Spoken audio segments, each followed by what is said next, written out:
Ok. Vi do il tempo e girate tutte insieme, però iniziate ad allargarmi un pochettino, se no vi schiacciate. Pronte? Via. 1, 2, 3. Le braccia anche prima. 1, 2, 3. Girare. 1, 2, 3. Destro. 1, 2, 3. Destro. 1, 2, 3. Francesca e Gaia, rifatelo. Destro. Voi tornate a posto. Vai. 1, 2, 3. Prendete il tempo. 1, 2, 3. Destro. La prima cosa che devi liberare sono le braccia, Vi do il tempo. Gaia, preferisci girare tu a lei o lei a te? Al contrario, dai, cambiatevi, prendete il tempo. Destro, braccio sotto, tu braccio sopra.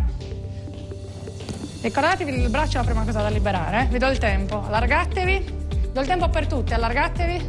1, 2, 3, via. 1, 2, 3, destro. 1, 2, 3, buttatevela indietro. 1, 2, 3, destro. 1, 2, 3, destro. 1, 2, 3. Destro, 1, 2, 3, destro, 1, 2, 3, ok, piano piano riportala a fianco, destro, 1, 2, girate così, 1, 2, 3, aperte, 1, 2, bravissimi, ok.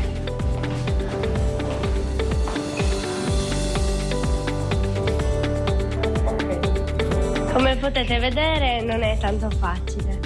Perché appunto ci vogliono tante prove prima anche di una esibizione o qualcosa del genere, perché appunto noi abbiamo anche una maestra che ci sa insegnare bene non ci vuole rabbia o qualcosa del genere, perché se no non si impara niente. Con la musica noi riusciamo a fare una cosa unica e appunto siamo un gruppo che è come una famiglia. Raccontami un pochino perché fai ballo sardo? Perché me l'hanno trasmesso i miei genitori da quando ero piccolina e hai continuato a piacermi anche a me. Ma quindi ti hanno costretto a fare ballo sardo? No. Dimmi, quando è che un giorno hai detto tu voglio farlo anch'io?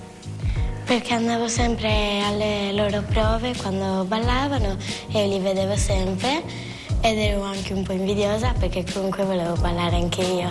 Poi davanti a tante persone mi dà un po' fastidio.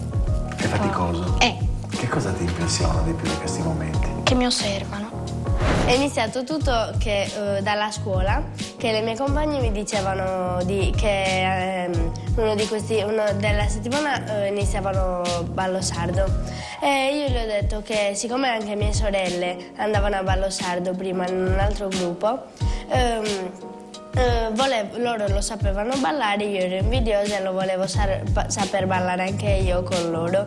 Quindi le ho chiesto a mamma se potevo iniziare ballo sardo e lei mi ha detto subito di sì, anche perché non c'erano né pericoli né niente di roba del genere. Quindi io un giorno dal niente ho iniziato ballo sardo, mi sono trovata subito bene con una maestra che è gentile, brava e simpatica, ci ha sempre iniziato a trattarci bene e ci ha accolto bene e abbiamo creato un gruppo di amici. Un giorno hanno presentato in Piazza del Rosario un documentario e ho visto subito loro che si preparavano le valigie per andare a ballare, si mettevano il costume e quindi ho detto subito a mamma io voglio andare a fare ballo sardo. A ottobre sono andata e mi sono subito trovata bene con il gruppo e poi non ho mollato perché comunque mi piaceva, mi sono appassionata. È partito tutto da quando io ero uscita prima dalla mia scuola e quindi sono andata alla scuola delle elementari e c'era Barbara che stava insegnando a quelli delle elementari. Poi c'era mia mamma che insegnava le materie e quindi mi ha detto Elisabeth vieni con le tue amiche a ballare. Quindi io sono andata e ho iniziato a ballare. Poi c'era Alice che ogni giorno mi diceva Eli vieni venerdì a ballare, vieni venerdì a provare e quindi io un giorno, dopo tipo un paio di settimane dalla prima volta che avevo ballato, ho deciso di andare. Sapevo secondo me che non continuavo a ballare perché non lo so perché, però poi iniziando ho proprio continuato perché mi piaceva e alla fine è diventata proprio una passione. Alessandra indosserà l'abito da giovinetta di pieno 800 che parte dalla conciatura. La sua vestizione parte dalla conciatura, viene diviso il capo in due, in ogni parte del capo viene fatta prima una coda e poi le trecce. Le Trecce poi, come descrive Grazia Deledda nel libro Tradizioni popolari di Nuoro, verranno intrecciate a loro volta per fare la tipica conciatura nuorese. Una volta terminata la conciatura procediamo alla vestizione. Alessandra indossa l'intimo, quindi la canottiera intima e la sotogonna, indossa le scarpe dell'epoca, quindi quelli che noi chiamiamo serbotinos, quindi sono appunto delle calzature particolari che si utilizzavano tra l'Ottocento e i primissimi del Novecento.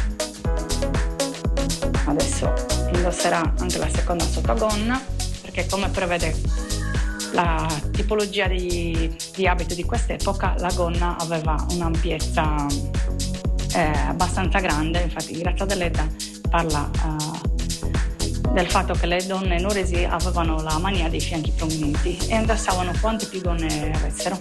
Infatti Alessandra indosserà 2 sottogonne più una terza che serve appunto per creare i fianchi.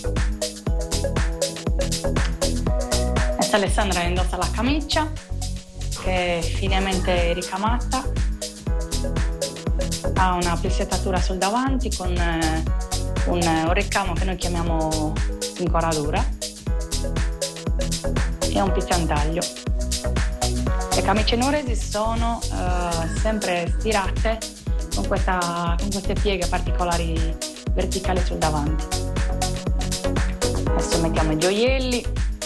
Ovviamente la signorina aveva pochissima gioielleria, quindi i bottoni che erano comunque d'obbligo e una spilla che non sempre era obbligatoria, però in caso di famiglia benestante spesso si trovava anche sulle ragazzine. Adesso Alessandra indosserà zappala, che è un corsetto senza maniche utilizzato direttamente sulla camicia in questo caso, perché va indossato sotto il giacchino, detto sul zippone. Ovviamente questo è un indumento tipico delle giovinette, in quanto è abbastanza semplice, quindi è privo di ricami, ma con una semplice passamaneria, in linea appunto con la tipologia dell'abito da giovane. Adesso Alessandra indosserà la gonna, che è la tipica gonna di pieno Ottocento, quindi quella con le pieghe larghe, che si distingue da quella del Novecento con le pieghe più strette, più corta, mentre questa appunto è una tipologia tutta ottocentesca che prevede quelli che noi chiamiamo ghirone largos, quindi le pieghe larghe, e una lunghezza della gonna che arriva fino ai piedi. Infatti Grazia Deledda descrive benissimo questa tipologia di gonna, dicendo che appunto si vedevano solamente le punte delle scarpe.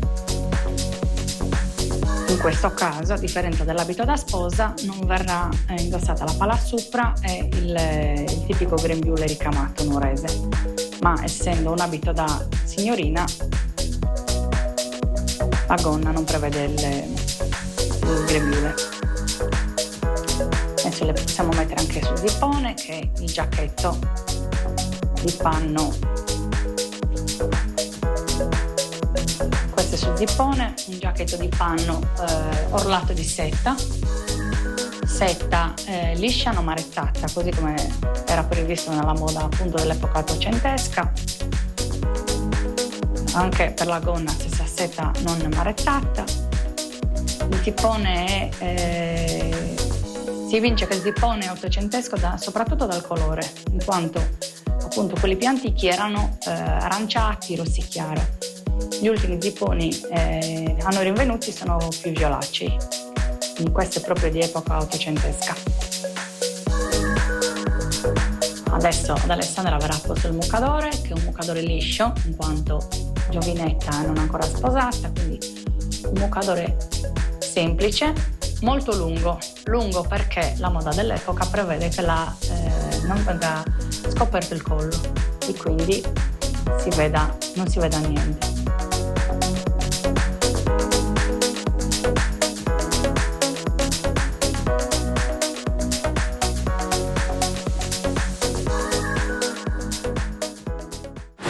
Caro Giovanni, perché suoni l'organetto? Allora, io suono l'organetto perché è il mio strumento preferito e perché me l'ha consegnato babbo da quando ero piccolo. Mi ha trasmesso questa passione per l'organetto e mi piace molto suonarlo. E poi basta, mi piace l'organetto. È bellissimo così. Ma senti, che cosa senti quando suoni? Che tipo di emozione? Sento che l'emozione è troppa. È bellissimo suonare, è l'attività che faccio praticamente quasi ogni giorno e la mia emozione è felicità. Senti, ma quando il gruppo ti segue e il tuo ritmo si incontra col ritmo del gruppo che balla, che sensazione provi? Lo senti il gruppo che sta seguendoti? Sì, io lo guardo perché guardo se fanno giusto, ma sto anche attento io se faccio giusto con l'organetto. Il primo paese dove ho suonato era a Pula. Abbiamo sfilato e mamma un giorno, il gruppo di mamma non trovava un suonatore. Quindi a un certo punto un giorno, il giorno prima mi sa, mi ha detto: Giovanni, sei pronto a suonare per domani? E io: come? Dove? Quando? Perché? E mi ha detto: non troviamo suonatore, vuoi suonare tu? E io ho detto: sì, va bene, cosa dobbiamo fare? E lei: una sfilata. Ah, ok, va bene, ce la posso fare. Chiudiamo con la notte e il suono dell'organetto. Oggi abbiamo conosciuto la bellezza ed era fatta di carne e di sangue, fatta della stessa essenza dei giovani di Nuoro che ballando, danzando, suonano e ballano per darsi al mondo e renderlo felice.